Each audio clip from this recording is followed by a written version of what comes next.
नंदी को जब मारने को भेजे तो नंदी भी अपना जैसे अर्ज कर करे सब रखवारी हो कर काके बिगाड़ी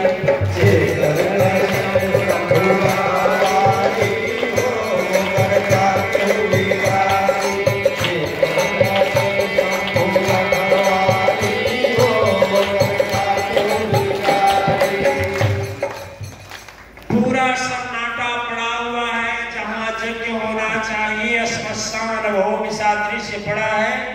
माँ सती का शव किनारे पड़ा हुआ है। रुदन करने की किसी के हिम्मत नहीं है। इतना तांडव मचाया नंदी बाबा ने कि हाहाकार मच गया और सब लोग अपने फाटक के अंदर। करेक्ट करेक्ट, यहाँ तक समझ में? अच्छा, भेड़ू का बियाह कैसे भइल हम बताएं कि भेड़ू की, अरे भेड़ू की नहीं भाई, ऋषि भेड़ू की शादी हुई थी हिरण्यकश्यप की बेटी दिव्या से। नहीं मालूम था का? हिरण्यकश्यप की बेटी दिव्या थी, उसी से भृगु ऋषि का तो शादी था। भृगु ऋषि का शादी हिरण्यकश्यप की बेटी से हुआ था और उसी दिव्या से शुक्राचार्य और तिष्ठा दो जगह। ठीक है, नहीं समझे? अच्छा, ये समझेंगे कि भगवान कहा जब ब्रह्मपुत्र है ना भृगु जी, फिर भी ब्रह्मपुत्र है। उनका लड़के शुक्राचार्य क्यों देवताओं के गुरु बन गए, दैत्यों के गुरु बन गए, राक्षसों के गुरु क्यों बन गए? आप जानते हैं कि हम बताएं? क्या बताएं? सच हमें बता दो तो उनका बताएं। जय बोलो अम्बे मैया की, जय बोलो अम्बे मैया की, जय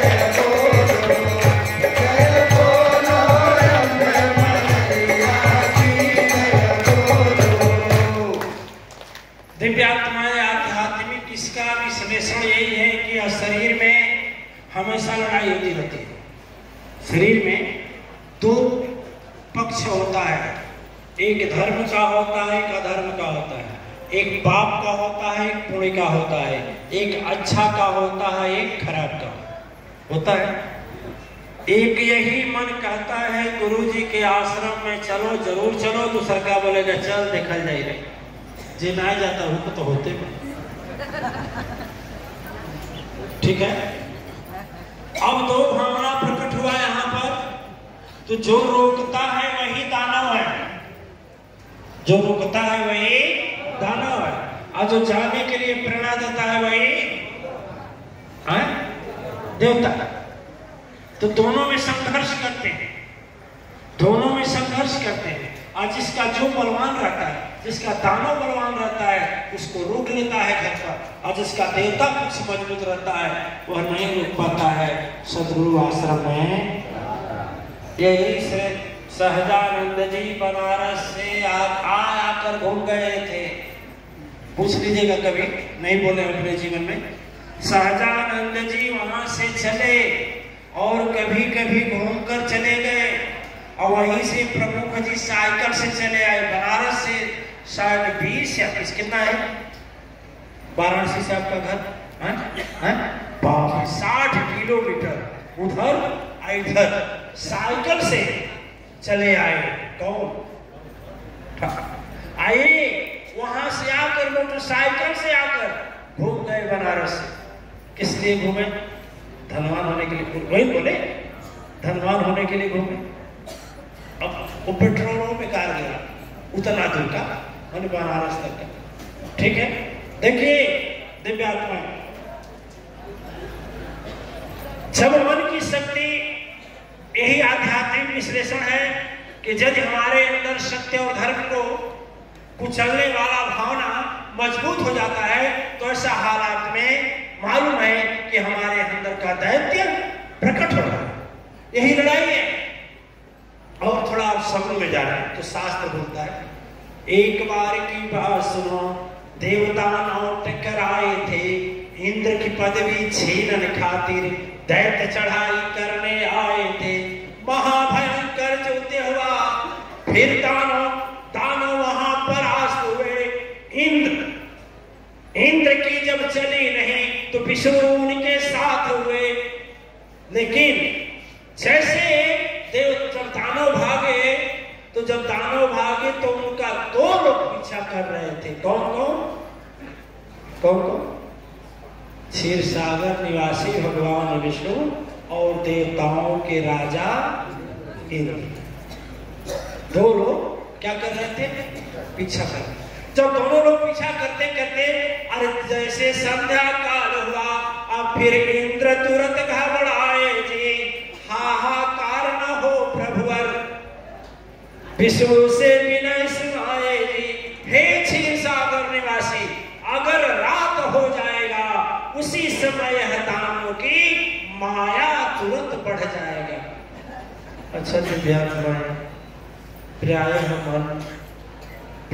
मन रात में अपराध कार्य करने का ज्यादा चेष्टा करता है। हाँ ना, या बोले चोरी भी विशेष करके रात में, लूट भी रात में, अपहरण भी रात में, बलात्कार भी रात में अधिक होता रात में। यानी रात में मायावी शक्ति, नकारात्मक शक्ति जागृत होती है हर के अंदर। ठीक है, वही इंद्र बोले कि अगर रात हो जाए, अगर निशा में रात होता है, बाल किरण में आदिशक्ति पुराण में, अगर निशा हो जाए भगवान महाअनर्थ हो जाएगा। दानों की शक्ति यदि बढ़ी तो देवता कभी विजय ना पाएगा। इसलिए देर करे ना जल्द प्रभु, गरुड़ के संग गरुड़ पर चढ़कर आगे आना जी। ऐ रावत ने इंद्र चले, दोनों लोग चलते हैं।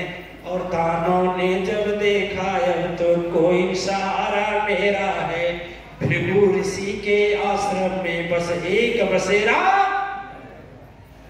आदिशक्ति पुराण से सुना रहे दानव आए, लेकिन भृगु ऋषि उस समय सुनो एक यज्ञ वहां पर रचाए थे।